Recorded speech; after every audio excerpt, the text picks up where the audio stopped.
How's it going, everyone? Toasty here with part 2 of the quick start guide on Dragon Ball Z Dokkan Battle. If you haven't seen part 1, you can watch them out of order, but I recommend going and watching part 1 first just in case we do mention a few things in this video that were covered in the last. Speaking of the last video, I wanted to follow up on the fact that I forgot to mention ticket banners, or more specifically the weekend summon banner. Long story short, whenever weekend ticket banners are active, we get tickets upon every login throughout the week, and on the weekend we can complete missions to obtain a few more. These tickets are to be used on the weekend summon banner, often just featuring a couple of characters from the general SSR pool. It is possible to pull LRs on this banner since there's a few unfeatured ones on there, but word of warning, we have been given a special double rates weekend summon before, so you might want to just save your tickets for the potential of it returning because our weekend tickets do roll over. Now that that's out of the way, before we get started, again I want to bring attention to the Reddit post that inspired this guide over on the DBZ Dokkan Battle subreddit. Highly recommend you check it out, link will be in the description. Now let's get on with part 2.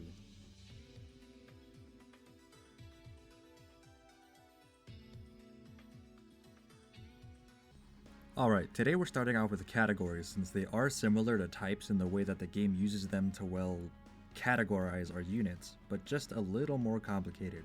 So by clicking the tab on the bottom right in our character box, we can sort through characters in a variety of different ways. For now, we'll just be talking about the category tab here.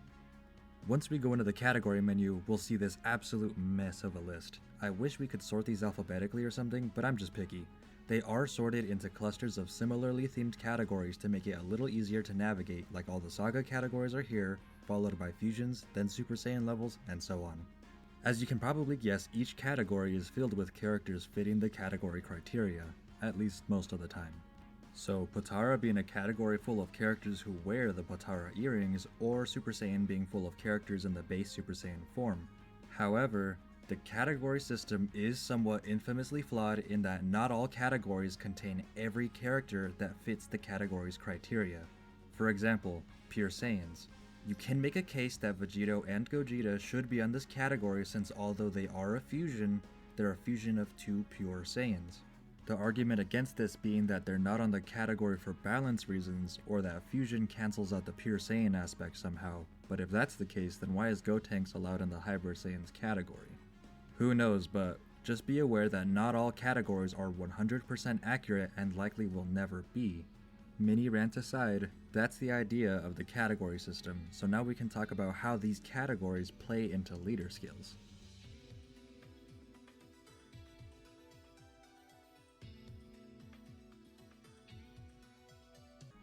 Okay, so there's a handful of different types of leader skills. We have the type category leader skills, which consist of the type or category, key plus a certain amount, all stats plus a certain amount of percentage boost.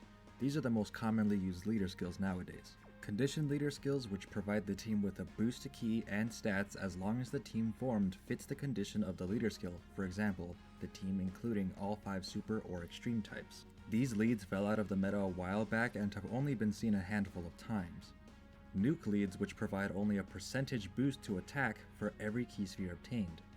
It's rare to need this outside of the punching bag event, but they can actually be a fun novelty leader skill. Finally, we have just miscellaneous leader skills, which mainly consist of weirdly niche or straight up outdated leader skills like these two.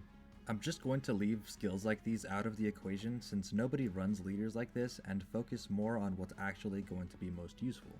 Starting off with type category leader skills as they are the most prominent and plentiful in this meta. Category leaders are the newest and likely the longest running meta in the game by now. Some leaders will grant bonuses to multiple categories like Beerus here, or sometimes they'll grant bonus to a class or type instead of a second category, but for now we're just focusing on this guy.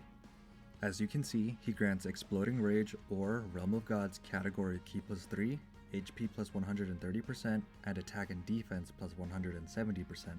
The "or" in that description just means that the characters forming the rest of the team can be of either of the two categories to get the boost from the leader skill, but if a character is of both categories like Beerus himself, they do not get double the stat boost. To give you guys an example, I put together this Realm of Gods team using Beerus as my lead.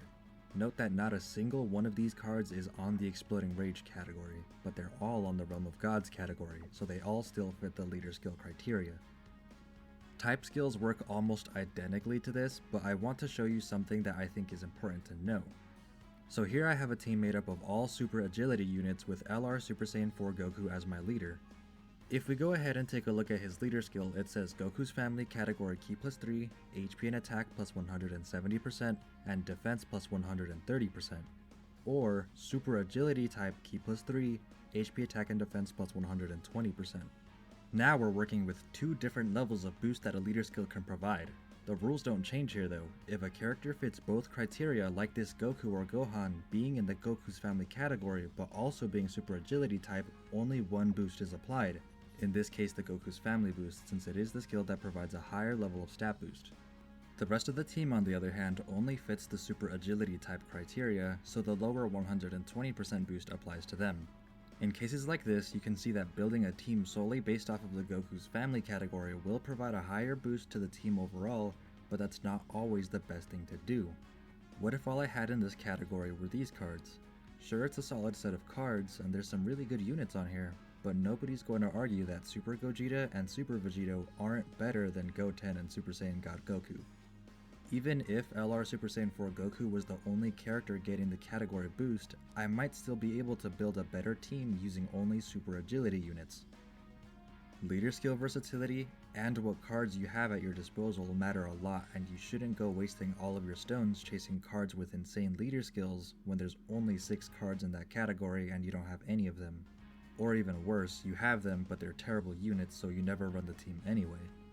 Before we move on to passive skills and whatnot, I want to show you a couple of examples of the other leader skills, like this extreme team that's run under the condition that the team has at least one of every type of extreme unit on the team. So if I didn't have one of all 5 types on here, say I didn't have any physical extreme units, then my leader skill won't activate at all and I'd be screwed since I'm not getting any leader skill boost. Then we have a team made for nuking in the punching bag event, so you can use either Super Saiyan Blue Goku or Super Saiyan Vegeta as your leader since they have the same leader skill, and build a team around that. So LR Goku and Frieza for high damage output, Tien for orb changing and stat boost, and Turles and Kid Buu for even more stat boost to Goku and Frieza. As you can see, Turles and Kid Buu don't even fit the leader skill, so why would I bring them? You bring cards like them because the point of the team is to get Goku and Frieza to hit as hard as they can, and they need the passive skills of Turles and Kid Buu to do it. Now just like leader skills, there's a few different types of passive skills that set up our characters' archetypes. Skills that focus on only providing that card with some type of buff, like Goku and Frieza here, their passives gives them a whole bunch of attack boosts, but not to anyone else on the team, so we consider these guys to be only massive damage dealers.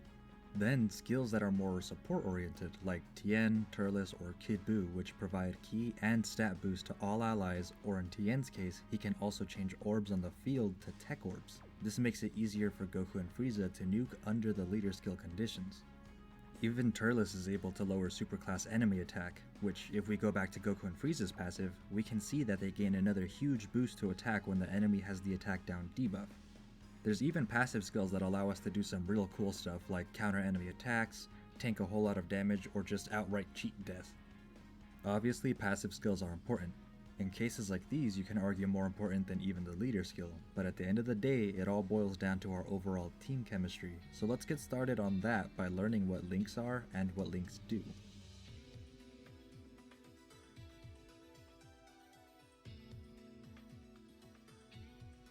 We're going to get started on links here in just a second, but first let's talk about the switch to desktop mode.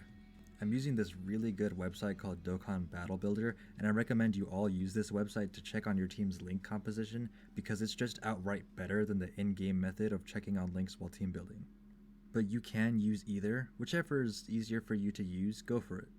So character links are a set of stat bonuses or conditions that all of our cards have that can be applied to our cards as long as it is in rotation with another card carrying the same link.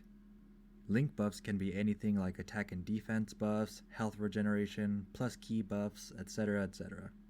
They're called links because you have to keep the characters in the rotation side by side for the links to activate, linking them together in other words. So if our cards share the same link, but are on the opposite ends of a rotation, the links they share won't activate, and instead only the links they share with the card in the middle of the rotation will be active.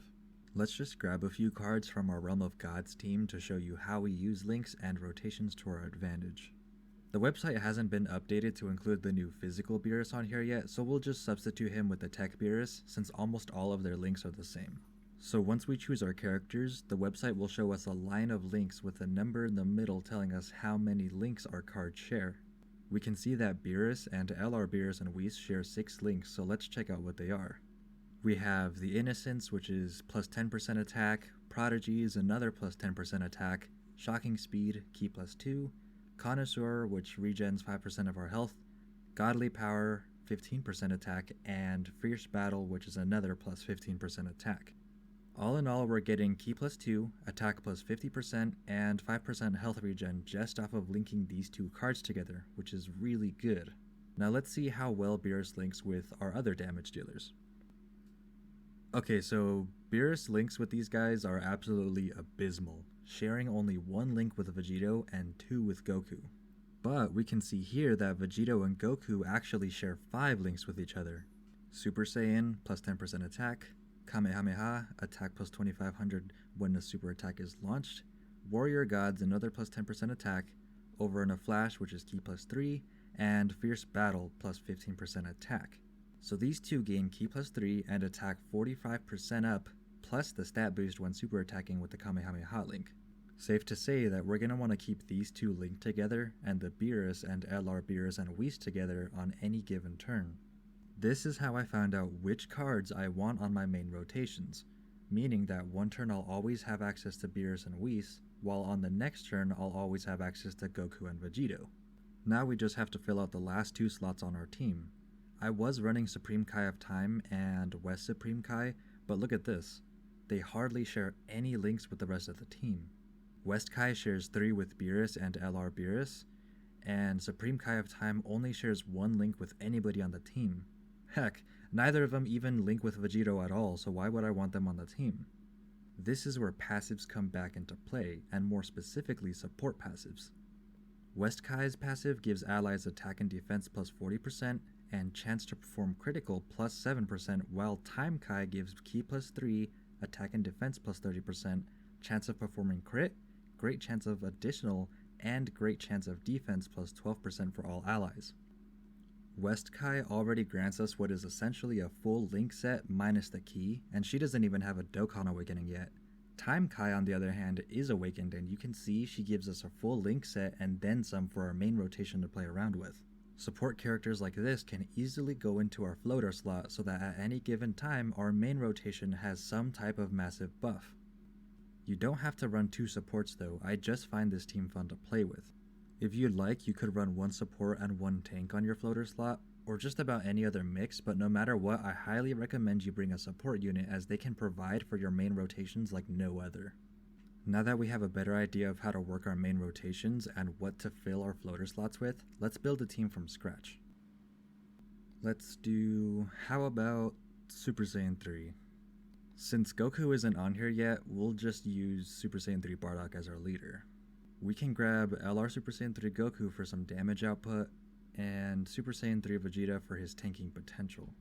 Now we have a leader, a damage dealer, and a tank. LR Super Saiyan 3 Goku, being one of our main damage dealers, will be on one of our main rotations, so let's see who we can get to best link up with him, and one of the best tools to do it is this web API here that lets us search up any character and it'll instantly give us which characters link up best with them. So there's God Goku, but he's not on the Super Saiyan 3 category, so next up is Super Saiyan 3 Gohan, which is a pretty good card. He does damage and has some decent defense. So let's go back here and put Gohan on the team, and now we have our first rotation. So the cool thing about this Gohan is that he's from the Dragon Ball Heroes games, which makes him a part of the Dragon Ball Heroes category. Gohan himself doesn't get a bonus from having other members of the Dragon Ball Heroes cast on the team, but I know for a fact that Heroes Goku and Heroes Vegeta do gain a bonus for being a part of the team.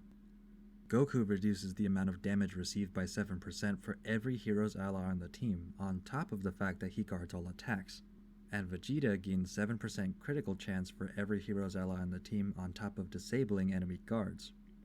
They also so happen to link pretty well with each other, so by putting them both on the team, we now have 3 Heroes cards on the team.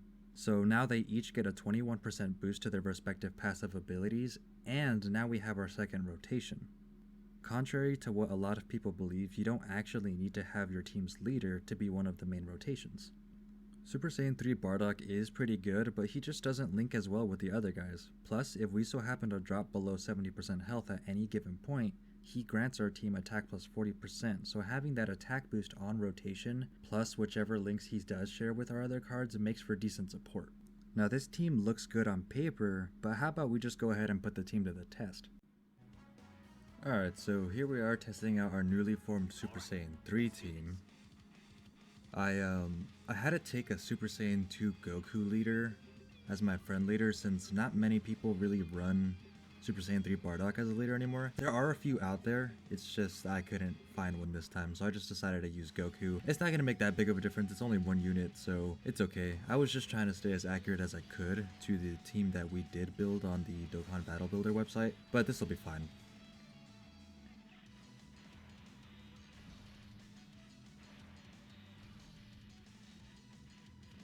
So we're gonna start off here by trying to get through this first phase, but I need to make sure that I get my rotations in order so I could show you guys that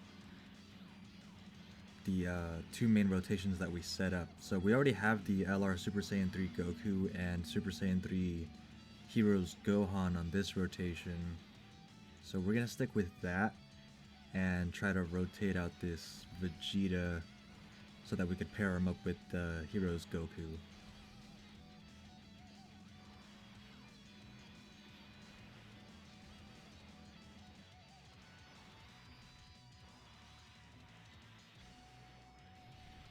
Speaking of the Heroes units, these guys are actually pretty good. I wish we had more. See, like look at this. Like, that's a super clean animation for a card that isn't like a Dokkan Fest exclusive or anything or whatever. But I wish we had more crossover banners. The Heroes ones are the most recent ones. We haven't had a Xenoverse one in a really long time. I think the last one, I think we might have actually only had like one or two. I know we had the Xeno Trunks, the physical Xeno Trunks released then, but that might have been the last one. I guess it actually makes sense. It's the Heroes is essentially just like, well, I don't want to say the better version of Xenoverse, but Xenoverse is like Dragon Ball Heroes Light. So I guess I could understand why we've only been getting Heroes banners since, because all of the characters that are in Xenoverse are in Heroes and then some. So either way, they're pretty good novelty cards, but actually not even really considered novelty anymore. They're pretty good cards overall, and they have some pretty clean animations, especially these Super Saiyan 3 Goku and Vegeta, which we now have on rotation together. So we have both of our main rotations set up with the Super Saiyan 3 Vegeta, not the Heroes one, but the Strength Super Saiyan 3 Vegeta as our tank, our main tank anyway. This Goku tanks pretty well, but not as well as the Vegeta. Vegeta will take probably like 80 damage or something from any given attack. Unfortunately, he doesn't do a whole lot of damage, but he can stun, so that's good. And he didn't stun there, so that sucks. But he's already, Bardock is already stunned, so it doesn't matter. This whole team, actually, I think I have 3 cards on this team that are able to stun on Super. I'm not sure if Gohan can, but I know the Super Saiyan 3 Vegeta can, and LR Super Saiyan Goku can. Neither of them so happen to stun there, though.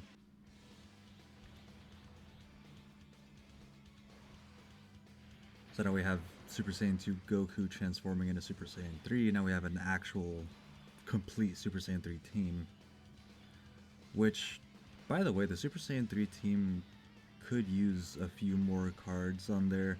The Heroes cards actually make up a pretty good amount of the Super Saiyan 3 units. There's like Super Saiyan 3 Adult Go tanks, or this Goku and Vegeta, Trunks, the Gohan we're running on here. And it like just in the base game there was like, I guess there's Super Saiyan 3 GT Goku and Super Saiyan 3 GT Vegeta, along with like the Majin Buu saga, Super Saiyan 3 Gokus and whatnot. But, or I guess actually we have the Super Saiyan 3 Broly, who just got an Extreme Z Awakening on the JP server. But I'm not too sure if he's all that good. I haven't actually seen what his passive can do now. But I'm sure it'll be much better than the current 0 defense Super Saiyan 3 Broly.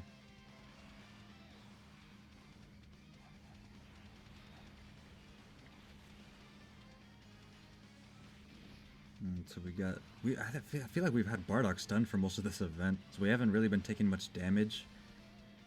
We haven't really been getting that plus 40% attack from into Super Saiyan 3 Bardock, but that's totally fine. We actually should be able to finish this event up with this Dokkan attack. Vegeta does a pretty good amount of damage already. Yeah, he's only got 3 health bars left, so this should finish him off.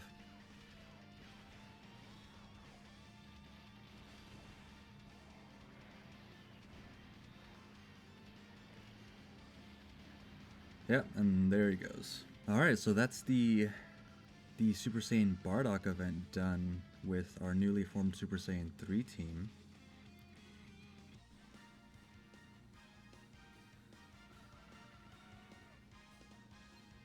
That just about does it. We covered categories, leader skills, passive skills, and links. We applied what we learned about passives and links and built a team based on that, and then took that team out for a successful test run. So in the next video we'll be covering the hidden potential system, and only that, since it has enough going on to warrant its own video, at least in my opinion. If you enjoyed this video and felt like you learned something, please leave a like and comment what you would like me to cover next. If you didn't like the video or feel like I missed something important, go ahead and leave a dislike and let me know what you think I could be doing better moving forward. But for now, it's been a pleasure, and I'll see you next time.